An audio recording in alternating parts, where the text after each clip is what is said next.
Media times news channel देख रहे आप सभी दर्शकों का बहुत बहुत स्वागत है। मैं हूं रमनदीप कौर। इस वक्त की बड़ी खबर आ रही है प्रयागराज से। क्या है पूरा मामला, देखने के लिए बने रहिए हमारे। प्रदेश भर में होने वाले आरओ परीक्षा को लेकर प्रदेश में की गई पूरी तैयारी के साथ साथ उत्तर प्रदेश सरकार ने सख्त निर्देश दिए हैं। तो वही आरओ परीक्षा को लेकर जिलाधिकारी प्रयागराज ने बैठक कर सख्त निर्देश दिए हैं। खुद जिलाधिकारी प्रयागराज रविंद्र कुमार मंडल ने कई सेंटरों पर जाकर कक्षों का निरीक्षण किया। किस तरह की व्यवस्थाएं हैं, निरीक्षण के दौरान देखने को मिला। सभी व्यवस्था दुरुस्त मिली। परीक्षा को लेकर प्रयागराज जिला प्रशासन के द्वारा परीक्षा केंद्र पर सभी तैयारियों के साथ व्यापक इंतजाम किए गए हैं। वहीं नकल विहीन परीक्षा कराने को लेकर केंद्रों पर कड़ी सुरक्षा व्यवस्था की गई है। सीसीटीवी की निगरानी में परीक्षा कराई जाएगी। साथ ही सोशल मीडिया पर भी नजर रखी जा रही है। वहीं परीक्षा केंद्रों पर कक्ष निरीक्षकों और केंद्र व्यवस्थापकों की तैनाती की गई है। वहीं जिलाधिकारी रविंद्र कुमार मांदर ने बताया है कि नकल और अन्य अनुचित साधनों के प्रयोग को रोकने के लिए सख्त कदम उठाए गए हैं। साथ ही नकल कराने वाले माफियाओं की निगरानी के लिए एसटीएफ और कई सुरक्षा एजेंसी को तैनात किया गया है।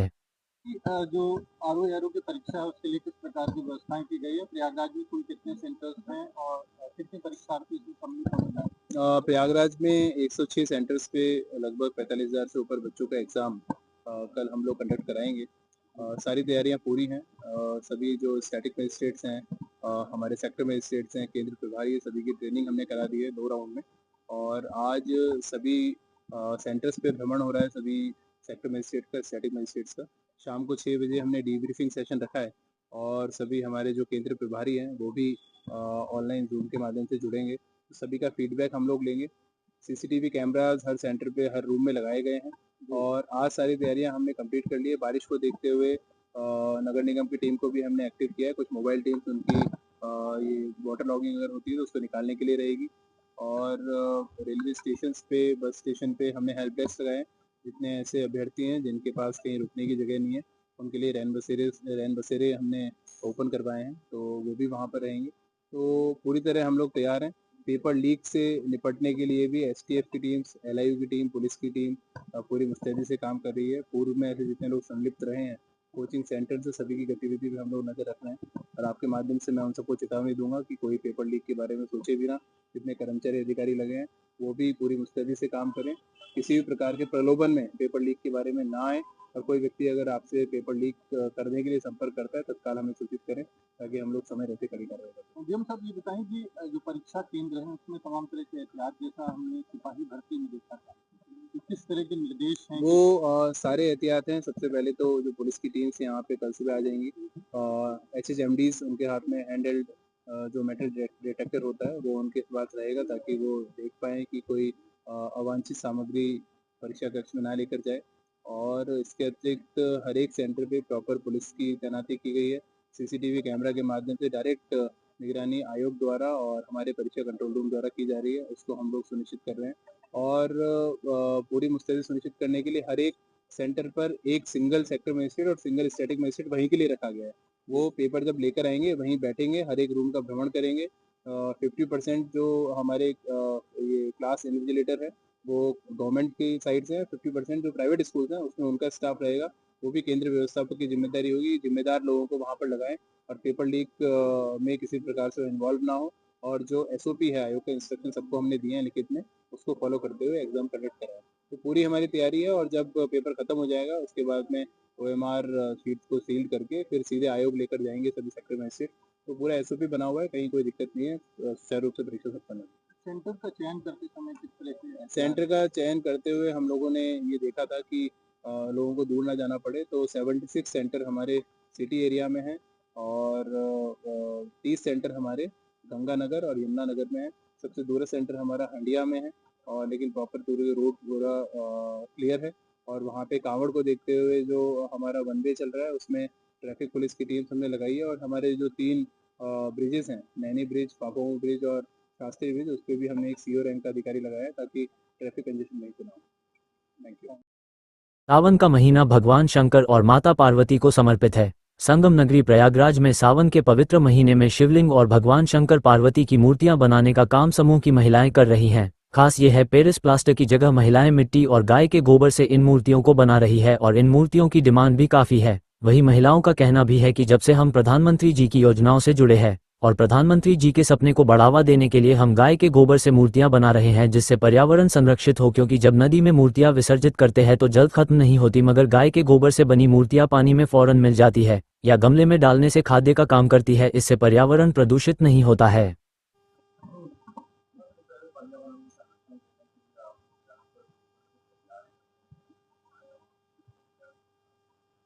सर खास यही है कि हम ये जो गोबर से शिवलिंग और प्रतिमाएं बना रहे हैं, ये हमारे अभी तक गणेश उत्सव में बड़ी-बड़ी जो मूर्तियां यूज़ होती थी, प्रयोग में लाई जाती थी, ये प्लास्टर ऑफ पेरिस की और मिट्टी से, ये अब हम लोग 12-12 इंच तक के गणेश उत्सव के लिए स्पेशली मूर्तियां तैयार कर रहे हैं, जिससे कि ये ज़्यादा से ज़्यादा हमारी मूर्तियां जाएँ हमारे समाज में, लोगों अपने-अपने घरों में गणेश भगवान को स्थापित करें, उनको पूजें और अपने घर के ही गमलों में इनको विसर्जित करें, जिससे कि हमारा पर्यावरण शुद्ध हो, हमारे पौधे स्वस्थ हों और अच्छे से सारी चीज़ें शिवलिंग भी बनाए जा रहे हैं। और शिवलिंग ये बहुत अच्छा लग रहा है मुझे कि हमारे गाय के गऊ माता तो अभी तक हम लोग पूजते ही थे, उनके गोबर से हम लोग शिवलिंग बना रहे हैं और उसी से हम लोग उनका हम लोग जलाभिषेक कर रहे हैं। जी, हमारा उद्देश्य ये है कि हमारा पर्यावरण संरक्षित हो। मैं वर्तिका द्विवेदी, प्रयागराज से। सर ये अपने में ही एक खास बात है, क्योंकि गोबर एक ऐसी चीज है ना जिसका कोई भी ऐसा चीज नहीं है जो आप यूज नहीं कर सकते। इसका हर चीज में बहुत बेनिफिशियल है अगर देखा जाए तो। आप भी जानते हैं कि गोबर का इस्तेमाल, गाय के गोबर का इस्तेमाल इससे ज़्यादा अच्छा कुछ नहीं किया जा सकता। और जिस हिसाब से चीज़ें चल रही हैं पर्यावरण में, हम मेरे हिसाब से तो सबको मट्टी के, देखिए मट्टी का भी अभी खराब नहीं कहा जा सकता, बट उसको भी थोड़ा सा, क्योंकि वो पका दिया जाता है तो उसको भी डाइल्यूट होने में टाइम तो लगता है पर्यावरण में। और जब उस पर दिया आप जला देते हो तो ऑब्वियसली बात है वो थोड़ा कड़ा हो जाता है और वो डाइल्यूट होने में टाइम लेता है। बट इसको ऐसा कुछ भी नहीं करना है, बस आपको मट्टी में पानी में डालना है और ये पूरा तरीके से घुल जाएगा। एक तरीके से ये खाद है। आप जितना ज़्यादा इस्तेमाल करोगे, और दिवाली हो, कोई भी फेस्टिवल हो, बस आप यूज़ करिए और उसको खाद की तरह आप इस्तेमाल करिए। आपको कहीं भी जाकर कुछ भी एक्स्ट्रा, सर डिमांड तो इतनी ज़्यादा आ रही है इस समय की हम लोग कम पड़ जा रहे हैं अगर देखा जाए तो। इस समय हर चीज़ की डिमांड है इस समय, तो फिर कम पड़ जाता है जितना भी सामान इस समय बन रहा है। शिवलिंग तो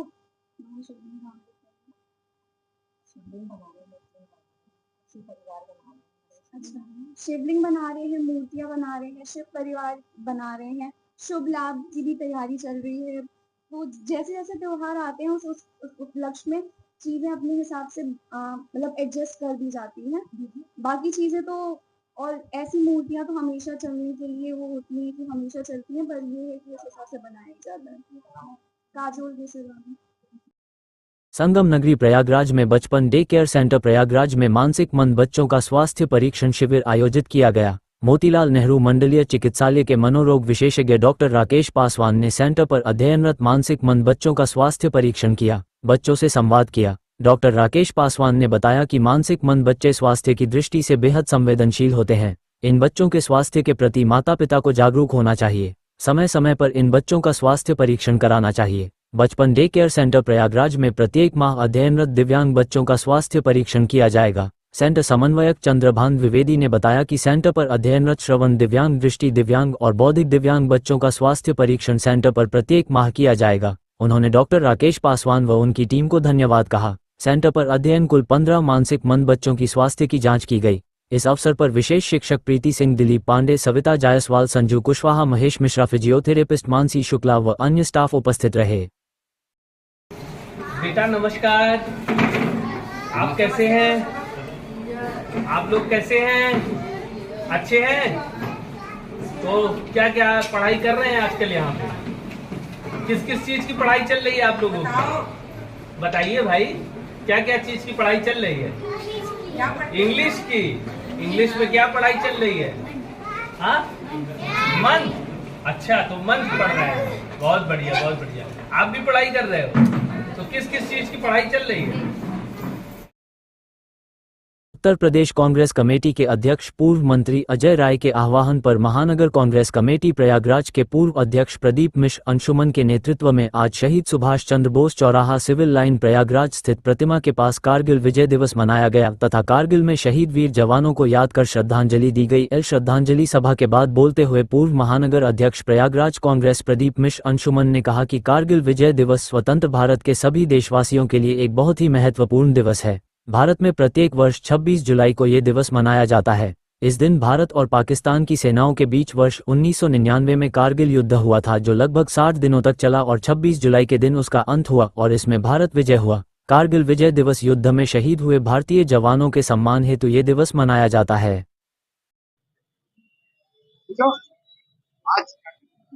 आज आप लोगों ने कारगिल के शहीदों को श्रद्धांजलि दिया, क्या कहना है? 1999 में कारगिल का युद्ध पाकिस्तान से हुआ था जो 60 दिन चला और उसमें हमारी सेना विजयी हुई। उसी को लेकर के आज हम लोग यहाँ पर एकत्रित हुए हैं और उन शहीदों को नमन किया गया और जो हमारी सेना है उसकी बहादुरी की हम लोगों ने चर्चा किया और जो माताएं हैं जिनके सपूत थे जो वीर गति को प्राप्त हुए उनके प्रति भी हम उनको प्रणाम करते हैं और जो शहीद हुए उनको हम लोग श्रद्धांजलि अर्पित करते हैं। प्रदीप मिश्रा अंशुमन, पूर्व महानगर अध्यक्ष कांग्रेस कमेटी प्रयागराज। कारगिल विजय दिवस स्वतंत्र भारत के सभी देशवासियों के लिए एक बहुत ही महत्वपूर्ण दिवस है। भारत में प्रत्येक वर्ष 26 जुलाई को ये दिवस मनाया जाता है।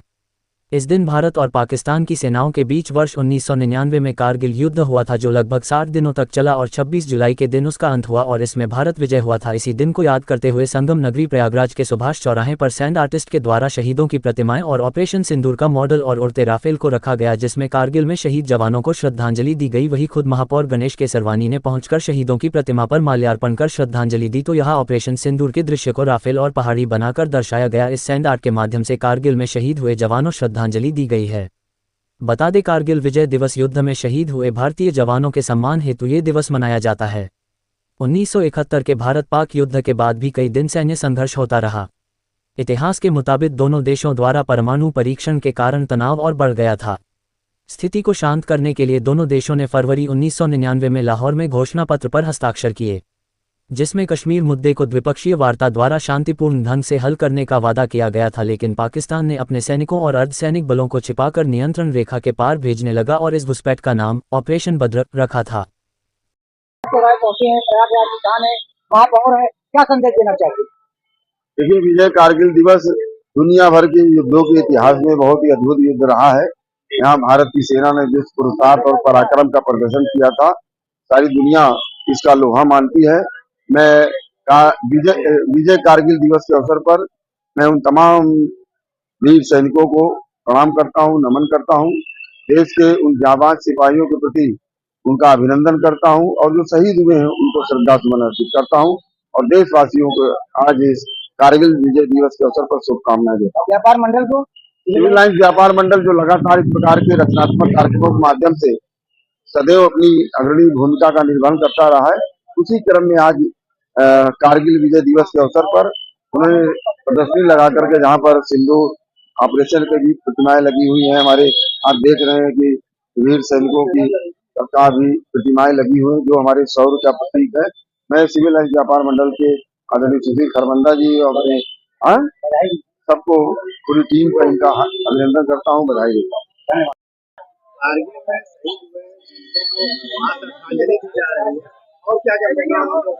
सर आज सुबह चौराहे पे जो ये आयोजन हुआ है हम लोग द्वारा एक सर मूर्ति भी बनाई गई है, साथ में ऑपरेशन सिंदूर का एक मॉडल भी बनाया गया है। शहीदों को याद किया जा रहा है। सर अक्सर हम लोग सैंड आर्ट के माध्यम से सोशल अवेयर करते हैं, पर आज सर यहाँ पे फाइबर की मूर्तियों का भी एक आयोजन किया था सर, तो काफी भीड़ भी है और शहीदों को याद कर रहे हैं। मेरा नाम अजय कुमार गुप्ता है, संगम प्रयागराज। दे रहे हैं और क्या आज बनाया है और क्या संदेश देना चाह रहे हैं? मैं आकृति आर्ट से राकेश, इस सारे शहीदों की प्रतिमाओं के निर्माता हैं। हमारी सारी जो प्रतिमाएं हैं वो डिफेंस में ही जाती है, शहीदों की प्रतिमाएं। आज कारगिल दिवस के उपलक्ष्य में हम इस प्रतिमाओं के माध्यम से शहीदों को श्रद्धांजलि अर्पित कर रहे हैं जिसमें हमने मतलब प्रयागराज व्यापार मंडल और रोटरी क्लब के माध्यम से ये प्रोग्राम किया जा रहा है। और प्रतिमाओं का सम्मान प्लस जो जीवित हैं कारगिल दिवस पर जिन्होंने पार्टिसिपेट किया था उनको भी हम लोगों ने सम्मान दिया है, माल्यार्पण करके, और एक प्रशंसा पत्र और एक मोमेंटो देकर सम्मानित किया गया। मैं राकेश हूँ, आपके इतिहास प्रयागराज। क्या संदेश दे रहे हैं, क्या कहेंगे? ये संदेश ये है कि जो मैं आशीष अरोड़ा सिविल लाइन व्यापार मंडल का उपाध्यक्ष हूँ, हम लोग अपने जो यंगस्टर्स हैं उनको ये प्रतीक बताना चाहते हैं कि जितने भी फौजी जिस प्रकार की भी डिफेंस हमारे लिए काम करती है और उनके किसी भी तरीके का जो योगदान है उसको हमें कभी भुलाना नहीं चाहिए, क्योंकि आज जब वो सरहद पे खड़े हैं तभी हम अपने घर में सुरक्षित सो रहे हैं। तो हर उस कार्यक्रम में जिसमें भी जो है जो इनकी शहीदी के दिवस पे हम लोग इसको पूरी तरीके से जो है पब्लिक के लिए जो है इसको खोला गया है और लोगों को याद करा रहे हैं कि ये दिन सबसे अच्छा होना चाहिए। धन्यवाद। प्रयागराज में दोपहर में तेज हवा के साथ तेज बारिश होने से शहर की स्थिति खराब हो गई। आधे घंटे की बारिश से शहर के हर इलाके में जलभराव हो गया। सबसे ज्यादा पानी रेलवे स्टेशन के पास लीडर रोड पर भरा रहा। इसके अलावा सिविल लाइंस थाने की सड़क पूरी डूबी रही और थाने के अंदर जाने वाला रास्ता भी पानी से लबालब भर गया, जिससे थाने के अंदर पुलिसकर्मी काफी देर तक लॉक रहे। यही हाल शहर के अलग अलग हिस्सों में रहा। नाला भरने के कारण पानी सड़क पर आ गया। कई घंटों के बाद पानी की निकासी हुई और सड़क दिखाई दी। हर बारिश के बाद जल भराव के हालात लगातार बन रहे हैं, जबकि नगर निगम ने इसके लिए अलग से टीम भी बनाई। लगातार जो बरस को देखते हुए हम लोगों ने नगर निगम के तरफ से 8 QR रखी है। जैसे ही बरसात हो हमारी QR टीम जो है वो जगह जगह पहुंचे। बहुत जगह पेड़ जो गिरे हैं उसको भी काटने का काम करते हैं और जो चेंबर जो ब्लॉक हुए हैं उसको भी खोल के हम लोग पानी की निकासी के लिए हम लोग कर रहे हैं। ये ध्यान रखा जा रहा है कि जब भी हम लोग चेंबर खोलते हैं ये देखें कि पानी उसमें कोई और ना गिरे, और इसके साथ साथ 6 जहां पे भी पंपिंग स्टेशन की और पंपिंग जेट की जरूरत पड़े वहां पे भी हम लोग इसी के क्रम में पार्षद जी के साथ हम लोग अभी सिविल लाइन एरिया में देख रहे हैं। पिछले 2 घंटे से हम यहीं पे हैं, तो पानी की निकासी को देखते हुए आगे अगर कोई काम सिविल का काम लेना है वो भी लेने के लिए हम लोग कार्य योजना में ले रहे हैं। और बाकी हम लोग महाकुंभ के दौरान प्रयागराज शहर में अरबों रुपए विकास के नाम पर खर्च हुए हैं, काम भी हुए हैं, लेकिन नाले नालियों की जो स्थिति है उससे हर इलाका जलमग्न हो रहा है, जिससे बड़े बड़े विकास के कार्यों पर लोग सवाल उठा रहे हैं। लगातार जो वर्षा ऋतु को देखते हुए हम लोगों ने नगर निगम के तरफ से 8 QRT रखी है।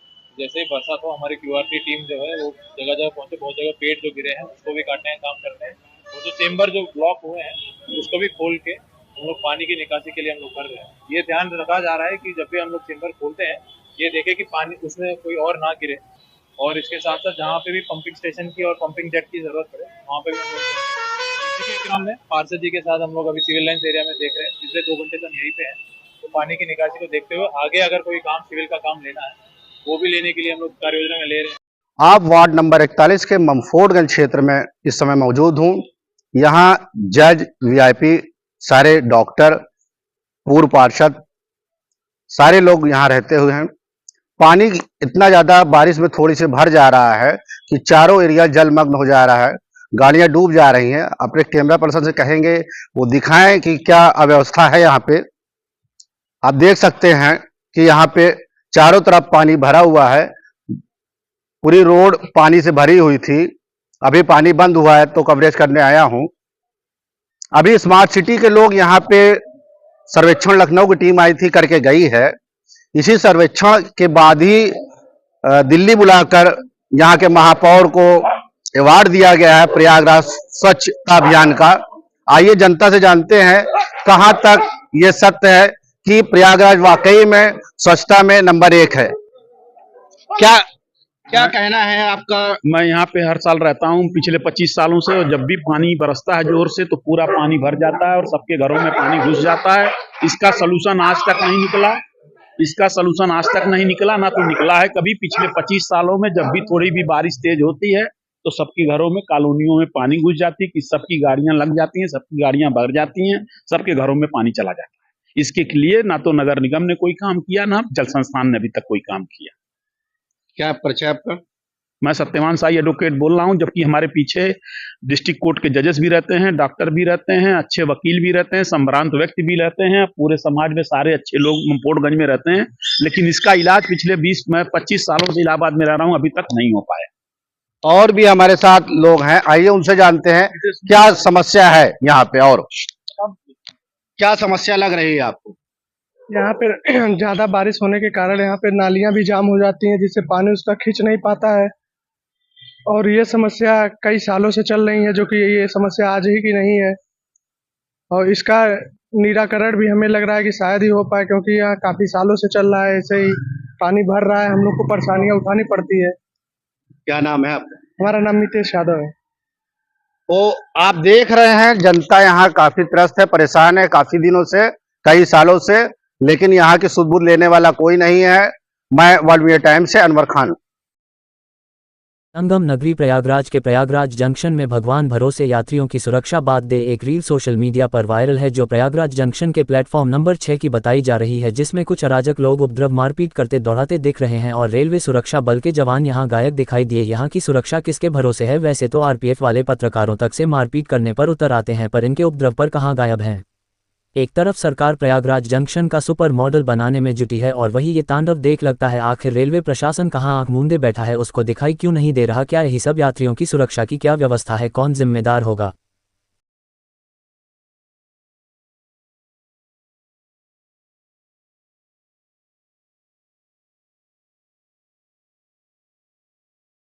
देश दुनिया की खबरों के लिए world media times news channel को सब्सक्राइब करें।